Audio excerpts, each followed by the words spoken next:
Welcome to the Youth Ministry in Motion podcast, the #1 youth ministry podcast on the planet, the show that keeps you motivated and your youth ministry moving forward. Now, here's your host, author, speaker, and trainer, Paul Turner. All right, welcome, Paul Ward, to episode 99 of the Youth Ministry in Motion podcast. Welcome to the show. Well, I'm glad to be here. Well, Paul, you missed it by one, Paul. You almost made it to 100, but the order of things tells me you're on episode 99. I hope that's okay with you. That's perfectly all right. So, Paul, tell us, you are in a interesting job. Tell us a bit about your journey. How did you come to youth ministry and the work you're doing now? So I am the spiritual life coordinator. I tell people just think Chaplain at a youth residential treatment facility. So we have youth that come in and stay and live at our place for a short time, and they get treatment that they need while they're there, mental health treatment. So when I was in junior high, actually, that's when I really started feeling the Lord call me to youth ministry, not to like being a senior pastor, because nothing sounds more miserable to me than that. For some reason, I tend to agree with you. Yeah, but that people ask me all the time, when are you going to transition to being a senior pastor? And I'm like, when God definitely calls me there. Like, that's got to be a real God thing to make that happen. How bad does it have to get before we become senior pastors? That's really the question. Exactly. So I felt called to youth ministry. I had a wonderful youth pastor at the time who let me lead Bible studies and gave me opportunities to explore that calling while I was still in my youth group. And I was in a youth band, and we traveled around to different churches and things like that. And then I was going through college and all that, and I had joined the Air Force for a time. And while I was there, I really felt like maybe just doing chaplaincy was a thing. Maybe, so I started going to school, working on my master's for that, and that ended up not being the direction to go. So this opened up, and I was like, this is like youth ministry and chaplaincy together. Like, this is awesome.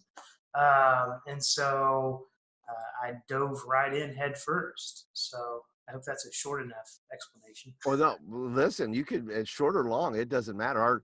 Our guests here today, both through YouTube and through the magic of audio, are happy to hear anything you want to talk about today, Paul, because it's an important subject, because we're starting off light now, but I think it's going to get a little deeper and possibly a little heavier as we go in. So any introduction that prepares us for that would be awesome, because the role that you have, and every youth pastor listening has a kid, more than likely, that's been in their youth group that has been through something traumatic.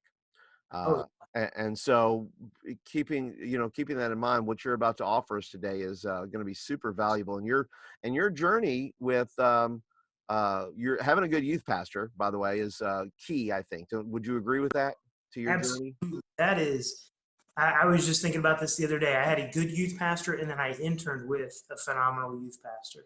And I think investing in people is one of the key things youth pastors do well. Good youth pastors do well. And I definitely had two people who invested in me that really helped me get to where I'm at.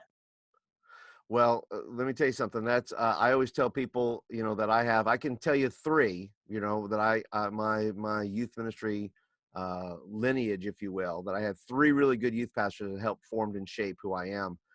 One was all about telling me about the relationships, compassion, those things. One was about knowledge, reading, study, and one was about evangelism and souls. And so if that to me is like the perfect, cocktail of things. And sounds like you've had a lot of the same thing of investment on that level that has brought you now to becoming this chaplain for these kids that have gone through these things. Tell us a bit about your role there. What do you do there with the students as a chaplain? Yeah, so what we do on a regular basis is we have Sunday services for the kids, and um, we have a pretty large campus. And our kids are kind of broken up based upon treatment levels and different things, and so we end up having somewhere between 5 to 7 services on a Sunday. It just kind of depends on how things work out. Uh, That's a lot of services. That is a big facility if you're having 5 to 7 services on a Sunday. yeah, You're we you're typically like a have mega between pastor. Yeah, we have between 150 and 200 kids, usually depending on the day, at our facility. It kind of fluctuates back and forth, but yeah. So, and like I said, based upon their treatment and stuff, some of them cannot be in the same areas and things, so we have to break it up. So Sure. yeah, I'm doing a lot of small services throughout the day on Sundays, and I have some volunteers that help sometimes. But most of that, falls onto me. So I do that. I prepare the lessons. I coordinate our volunteers. Try to recruit volunteers. I work with kids.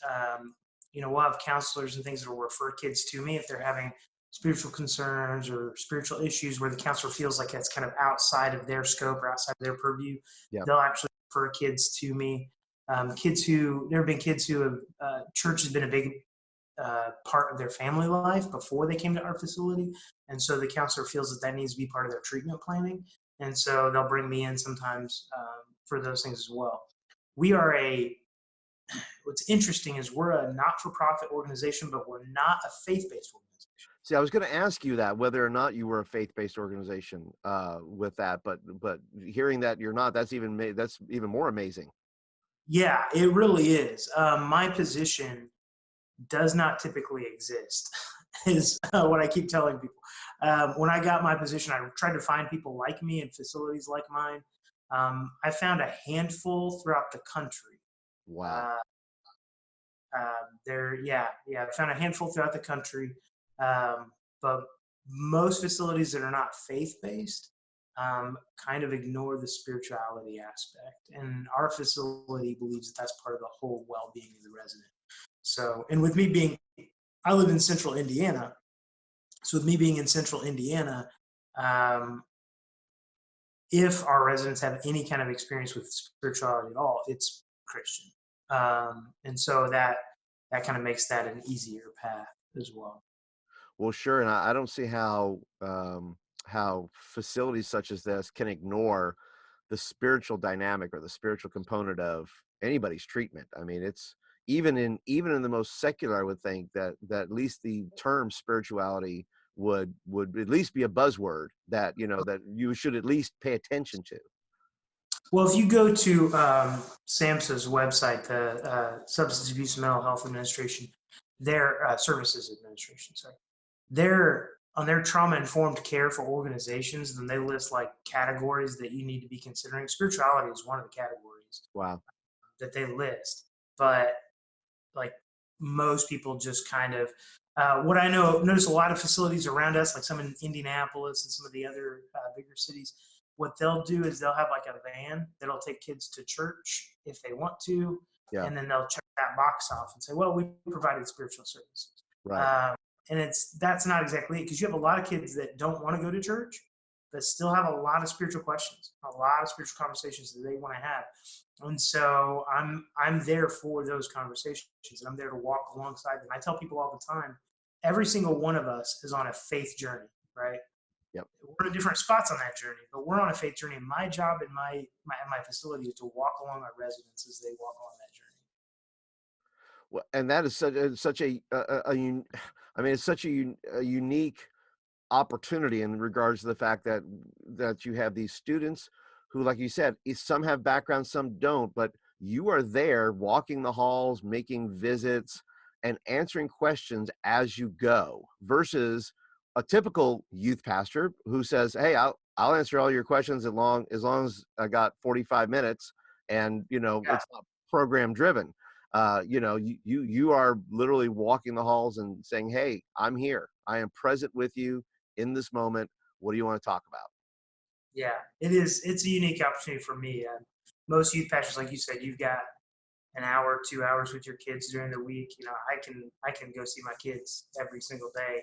They have other programs, other things that are in there. Obviously, we have schools on campus and things like Sure. that. But there are time slots where I can go into the cottages where they live, and I can go watch their basketball practice, and I can go, do different things on campus. Yeah. That's part of my job, and the youth pastors. I've been a youth pastor, a typical youth pastor in a typical church, and sometimes you get to do those things, and sometimes you don't. Usually, that stuff gets put to the back burner. So. This is just a off our question base, but how do families respond to you being a part of that journey? Are you a welcome part of the overall treatment? That's a tricky question, and one that I don't really know the answer to, Hmm. because families are typically not heavily involved at this point in the game. Right. So the kids that are at our facility are 100% court ordered to be. This isn't a place. Some facilities, places people can bring their kids. Like, oh, my kid has a substance abuse issue. Oh, I'm going to bring them to this treatment facility or something. Our facility is not like that. Our facility, they have to be court ordered to be there. So at Right. this point, probation is already involved. DCS is already involved. Family services are already involved. And a lot of times, these kids are either their mom and dad's in jail, their mom and dad's in rehab. They may not know who both parents are. Both parents might not be alive.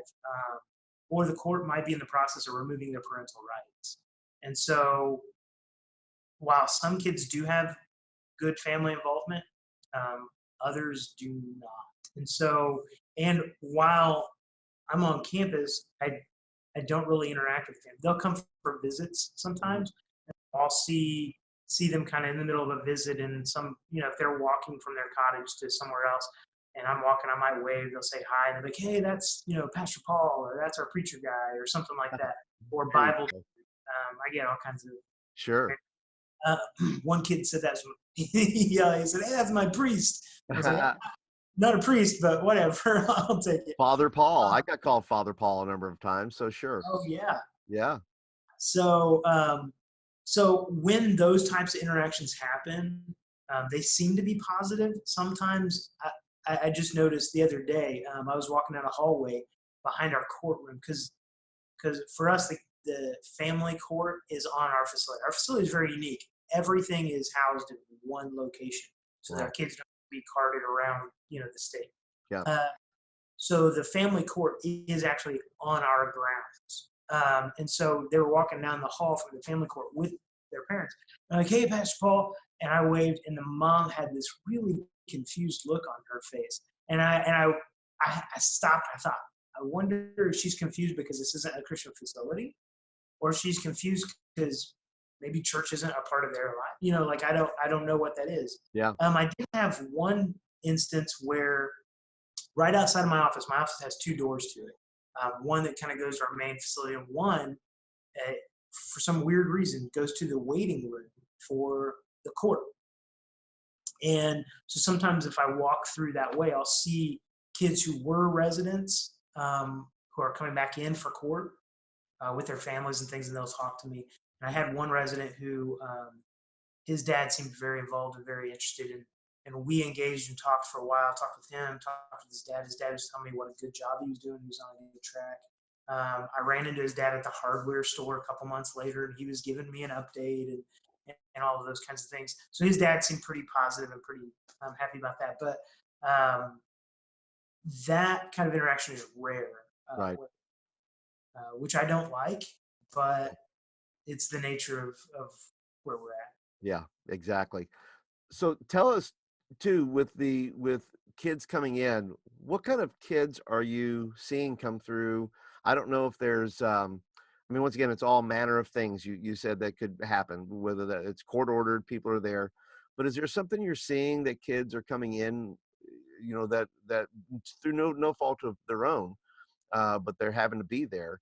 Are you seeing any kind of uh, I don't know, for lack of a better word, trends or what's happening or what's breaking up these families or what's causing this chaos that these kids have to be here? Or are you seeing anything like that?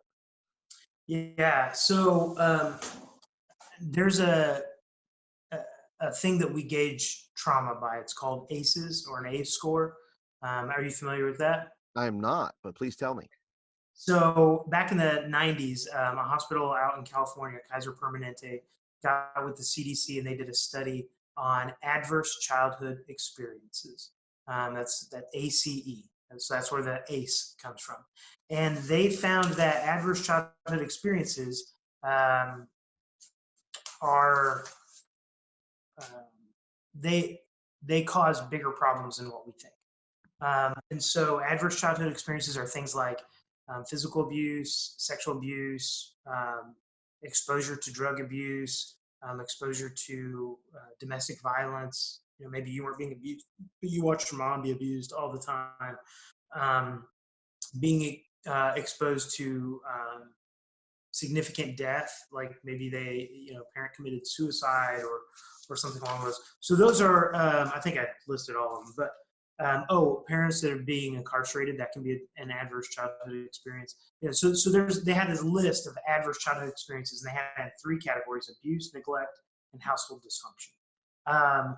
And so they found that people who had a higher score, so if you had one, let's say I saw mom abused every night for 5 years, that still counts as 1 because it's just one type of. It's one type of abuse. Yeah. Yeah, so the score was from 0 to 10, and they found that anybody who had higher than a 4, most people, you and I, and most people down the street, have somewhere between a 0 and a 4 on their scale. But if you have higher than a 4, they started finding that there are significant health risks, increased chances of heart disease, increased chance of cancer, increased chance of lots of health problems. And what was interesting is they found that this was the case even if the person did not engage in risky behaviors. So like when I started hearing that, my first thought was, oh, well, yeah, because if you experience these things, you're more likely to smoke, you're more likely to drink, you're more likely, right? You're more likely to engage in health risk behaviors. Right. And what this study found is even the people who didn't participate in risky behaviors still had twice the chance of getting cancer, twice the chance. And so there's something physiological that happens when somebody experiences trauma. There's something psychological and physiological. It's all tied together. So anyways, so for our kids that come into our facility, I don't think any of them have a score under 6. Mm. They've all experienced significant amounts of trauma, from abuse, sexual abuse, physical abuse, neglect. There are some things that you just don't even want to think that are even possible that human beings do. We have parents that sell their kids to people for sex, for drug money. And so when you say what's the trend, I would say trauma is the trend. Yeah. And that comes in different forms. Yeah. And really, when I say trauma from a spiritual stance, I think we should hear evil. Evil is the trend. And physically that reveals itself in trauma, and that comes from lots of different things. But unfortunately, it usually comes from the parents. Not always, but it usually comes from either the parents' active abuse or passive neglect. Well, that is such a powerful statement, Paul. Let me just unpack that for a minute here. That evil is the trend. Yeah. Just and trauma is the manifestation of that evil that these kids are suffering. Yeah. That's my theological perspective, at least. Well, no, I think that's certainly a wise. I mean, you're fully in the position to diagnose that because you're seeing it week in, week out. Now, most youth pastors are not in it the way you're in it. They're, how often? I mean, like I said, chances are there are kids within a youth program of those that are watching, those that are listening. They have kids in there, but maybe they don't. Maybe you could give us a little help too, because you see it, but because you're trained to see it, you're trained to watch for it.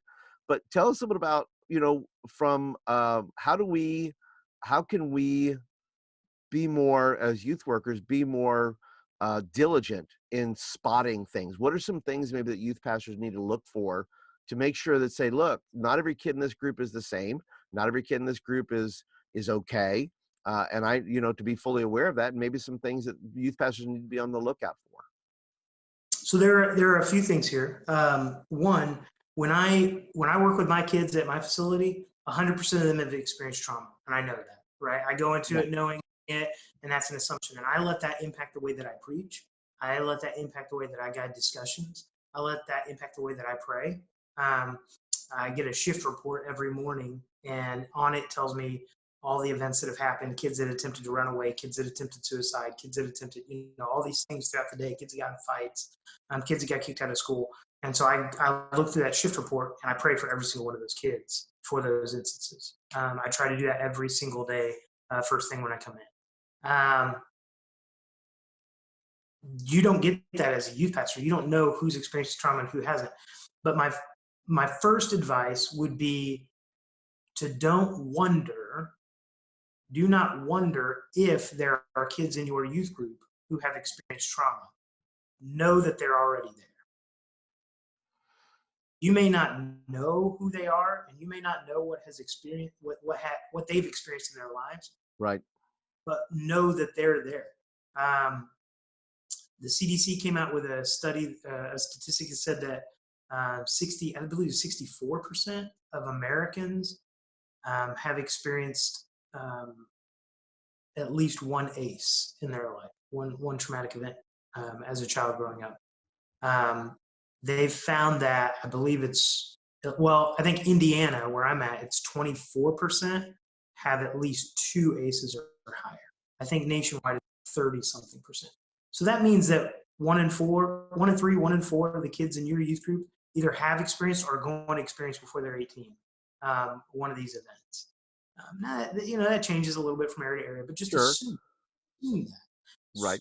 So that should impact how I talk about God to them. That should impact how I counsel, how I make myself available, those kinds of things. Sure.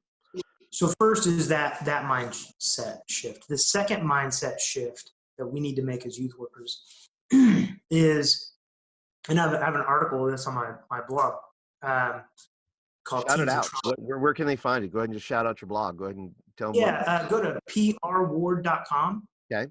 And there's like a blog tab and a bunch of other stuff. Sure. But the blog tab, I have some articles on this. And I tell a story of a kid named Steven, and that's not his real name. Sure. It's a real kid. And he has a traumatic event, and I kind of narrate all of that. But in Steven's situation, things got worse when the youth worker stepped in, because the youth worker had an attitude of, what is wrong with this kid? Wow. Versus, what has happened to this kid?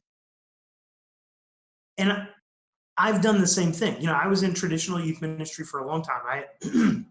I volunteered in youth ministry programs as a youth worker while I was going to college, and so I've been in youth ministry and working with youth for almost 2 decades now. And I've done the same thing. I've had this, the same kid comes in and he cusses up a storm while he's in, and he's the one who's like pushing people on the basketball courts, and he's the one that's, bringing stuff in that he knows he's not allowed to bring, and you have those kids, and you think, man, this is just, what is wrong with this kid, right? Like, yeah. You try.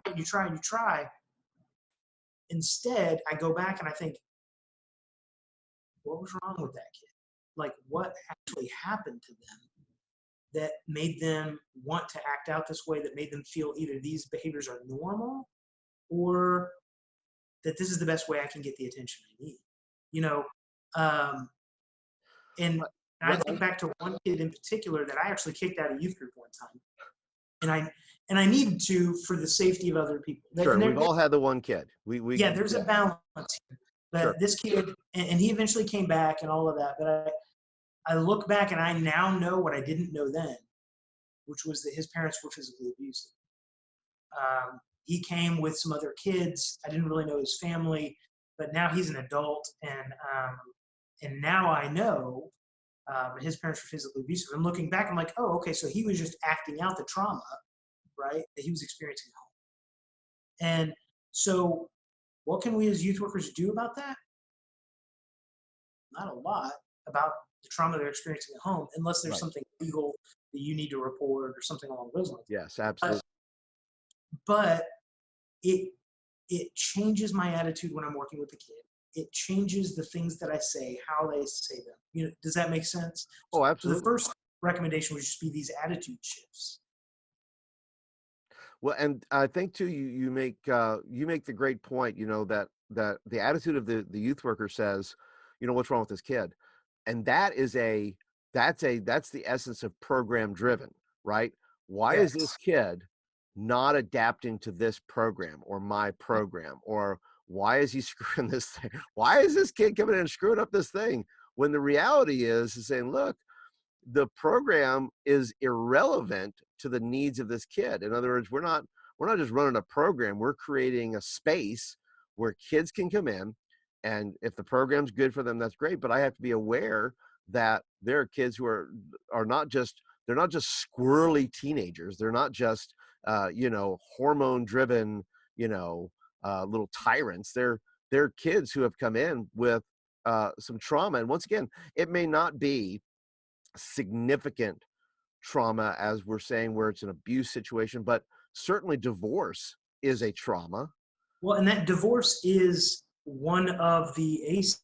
If you've experienced a divorce, that gives you a 1. And so like me, my parents were divorced when I was growing up. I have an adverse childhood experience, and that Sure. does impact things. Sure. For different people, it impacts it at different levels, but it does. Right. And my dad passed when I was 8 years old, and he died of cancer, and it was a traumatic experience. I don't know, maybe I could be a 7. I don't even know but it was bad. That's all I can Yeah. tell you. But thankfully, like I said, that I had good youth workers who were super aware of that, that weren't, that there were certain levels that youth groups, at least early on, I was part of youth groups where smaller youth groups where the youth pastor could really know me and know my story and know those things. So that was obviously super helpful. But so many times we cram a bunch of kids in a room, and now we all want to, youth workers, myself included, who have done it, want everybody to kind of homogenize and like, okay, everybody get on the same page here. We're kind of moving forward. We're trying to build a program. And, what you're saying is being aware, coming in with the attitude that be aware. Kids are coming into your group every week with trauma. And trauma, I would also say too, trauma could be you're getting bullied at school. That's traumatic. You're getting your butt handed to you every day in lunch or wherever, in the gym, and you're going through, and I think the mentality is, and even from parents too, walk it off, right? It's like, hey, walk it off. You're get up. You're going to be fine. And really, that's not the correct. You're saying that's probably not the best attitude, is to just say walk it off. Right. Or like you said, conform to this thing that we're doing over here. That's not going to help work through the real problems that are going on. I mean, when did Jesus ever tell anybody to conform to his program? Not a lot. He really didn't. I mean, look at when he dealt with the woman who was brought to him in adultery, right? Think about a traumatic experience that was for her. Drugged through the streets, probably naked, right? The worst guilt and shame that she had put on display there for thousands of people to see in the middle of the temple courts. What a traumatic event, and what a traumatic experience. Yeah. And what was Jesus' reaction? I'm not throwing any stones, right? Right. I'm not condemning you. And he told her to go and sin no more, but that was only after he showed her the grace and the love and the peace and the patience. And so our first reaction often is conform first to this program, and then we'll show you the grace and love that we have time for. Yeah. Jesus's was backwards.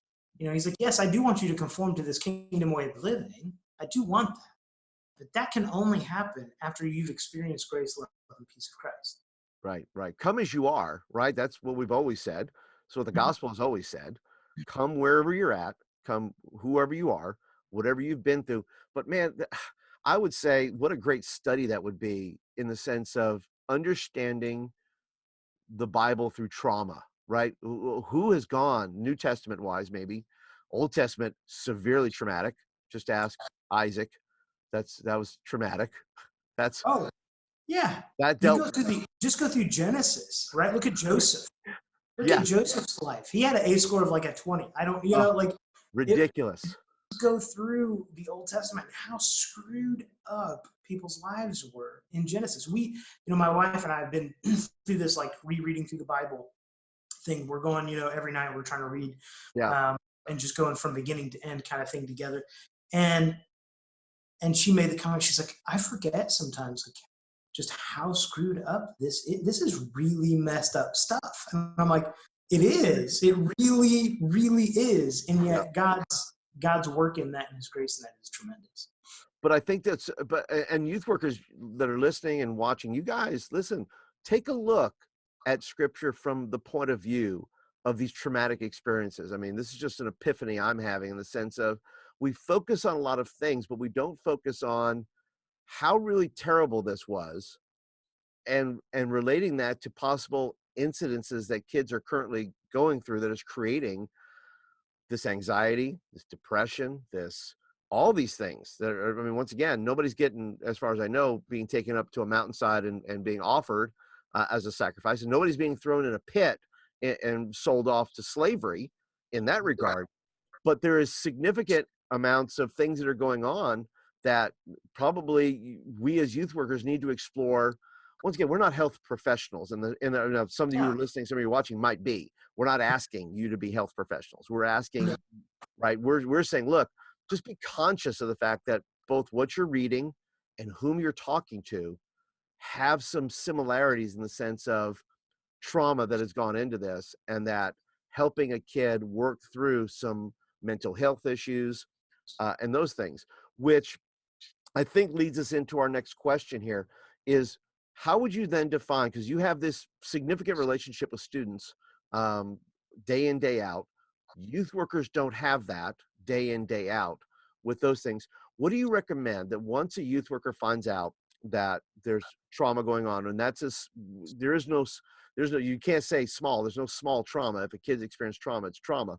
So whether it's divorce or something else, how does that relationship, that discipleship relationship going forward, what extra steps or care or does it change? Does it change significantly from a kid who's been through literally almost nothing to the kid who's been through almost everything? How does one go forward, and is there a difference in how you disciple a student who's been through something like that versus somebody not? Well, I think there's probably not as much of a difference. I mean, there's a little bit more care and a little bit more attention to their specific need, but I think we should be doing that as part of discipleship anyways. Sure, absolutely. Especially with kids. Yuri Brofenbrenner, who was a child psychologist, I think he's still alive, but he's put a lot of stuff out there that is now being used in this trauma-informed approach. He said, and I wrote it down because I knew I was probably going to come up sometime. He wrote, every child needs at least one adult who is irrationally crazy about him or her. Every child, and for him, that's anybody under 18, right? Any youth needs at least one adult. This is what we need, trauma or not. Every youth needs at least one adult who is irrationally crazy about him or her, right? And if God's love is not irrationally crazy, I don't know what is.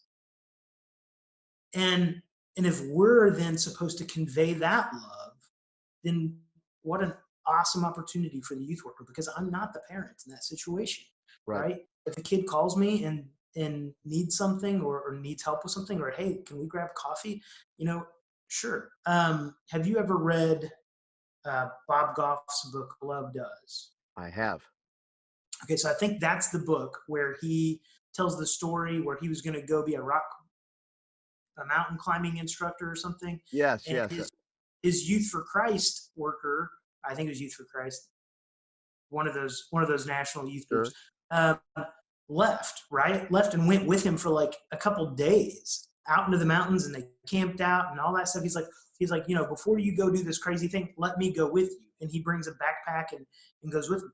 And then comes back. It doesn't work out. Bob Goff fails. They come back a few days later, and Bob Goff said he found out that guy had just recently gotten married and left his wife at home. Now, I'm sure she was okay with the situation, but I'm pretty sure I'm remembering it was something along those lines. But this guy did something that we would say is irrational and dumb and stupid, right? Because how many times in youth ministry do you say, I'm going to set that aside? Now, I'm not saying sacrifice your family to your ministry. I'm not saying that at all. Make sure they're on board. Make sure you marry the right person. If you're a youth pastor who's not married, right? Make sure you're married to somebody who's willing to be irrationally crazy with you. That's a good point. And so that allows you the opportunity then to offer these kids something that nobody else is offering them. When it comes to somebody who's experiencing that trauma, they don't have that person in their life. I did. Growing up, I had my mom and my dad. I think both were probably that way. But I had youth workers who were in my life, and I had other family members and things. I was surrounded by people who really loved, cared, and supported me. But those people who are experiencing, those kids that are walking into your youth group have experienced significant trauma, a lot of times don't have anybody like that in their lives. There is no safe place. Your youth group is the only safe place that they have. And you may be the only loving adult that they feel that they can trust. And so sometimes you have to be that person who's irrationally crazy for them. And so I think that if you look at your discipleship through that lens, that might help. Well, I think that is so significant to treat every kid regardless, right? It's not let's find out who's who. It's treat everybody with the same irrational amount of love, because you don't know who needs it on what day they need it. It changes daily. Yeah, and I might have good, healthy parents and good, healthy relationship, but maybe something happened at school today that I didn't want to tell them about. And I come into your youth group and I'm really broken about it, and there's an opportunity for you to show me that crazy love, right? That is exactly it. And Paul, that is just such a significant amount of wisdom there. And I hope our listeners and I hope our viewers here will definitely get in contact. Can you give us a little more of when where youth workers can get a hold of you? I know you do some training. I know you do some speaking occasionally as well. And maybe they want to get a hold of you and maybe get some more ideas or thoughts, or maybe even bring you in to talk about trauma and those things. So how can people get a hold of you? Yeah, so I already mentioned my blog or my website. There's prward.com. There's a booking section where you can invite me. There's like a form on it where you can invite me to come in and speak if you want. You can reach out on Twitter. It's at prward. Instagram at the prward, because PR Ward was already taken. And then Paul Ward Ministries on Facebook. Just look that up. Those are probably the three best ways to contact me. Again, go to my website. Those links are at the bottom of the website too, so you can go through there. I try to respond to everything I can as quickly as I can. Yeah. And then I also have, for people who are wanting to follow up, this is all very surface level stuff. I have created a resource called the 4 R's of Trauma-Informed Ministry. And that, if you go to my website and click on TIM, T-I-M, Trauma-Informed Ministry, there's a link. It'll send you, if you put your email in there, I'll shoot you that resource in an email. So you can have that. It's like a little ebook. Still not super deep because trying to stay in our lane, right? It's not a clinical resource. It's not a psychology resource. You're not going to be a psychology professional by reading it. But it is a resource to help youth workers begin to have the discussions that we need to be having to become more trauma-informed. And when I say trauma-informed ministry, I don't want people to think, oh, well, I have to revolve my whole ministry around this trauma thing. Yeah. That's not it at all. No. It's doing the ministry you're already doing with some new information. It's trauma-informed ministry. It's not trauma ministry. For you to do trauma ministry, you would have to do a lot more schooling and education and things like that. Right. But trauma-informed ministry, something we should all be doing. And I like your emphasis on discipleship because I think as I've been doing this for a few years now, and as I study it and as I learn it and as I grow in it, I really think that discipleship is probably the best way to do, trauma-informed ministry. You can't have a program that meets these needs. And I feel like from the 90s to early 2000s, maybe even late 80s, we shifted in this program mentality, this growth mentality, and we're living in the hangover of that right now as a church culture. Yeah. And I think that when we get back to doing what Jesus called us to do, which is discipleship, some of these trauma-informed approaches come out naturally. Exactly. And every youth worker that's listening and every youth worker that's watching, I think Paul and I are both encouraging, stay in your lane, right? You don't have to be a doctor. You don't have to be a counselor. You don't have to be any of those things. You just have to be a good youth pastor. You have to stay in your lane. You have to do your relationships right. You have to pay attention.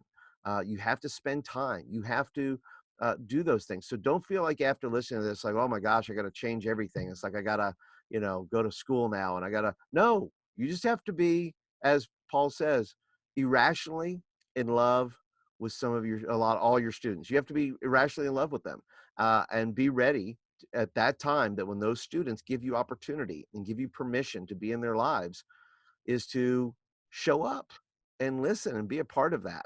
And you don't have to be, what Paul does on a daily basis. You just have to be that at least on a weekly basis. You have to just pay attention to the kids in your youth group. So Paul, thank you so much. You've given us so much to think about today. And, these youth workers that are watching and listening, if you have questions, by the way, watchers and listeners, feel free to leave some comments down below. And if you're listening via the podcast, go ahead and be sure to drop Paul a little note there and thanking him for being on the program, and check out his stuff.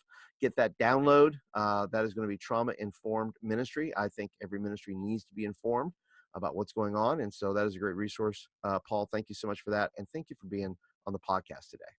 Thank you for having me. It's a pleasure, definitely, and I like any opportunity to get more information out there for youth workers.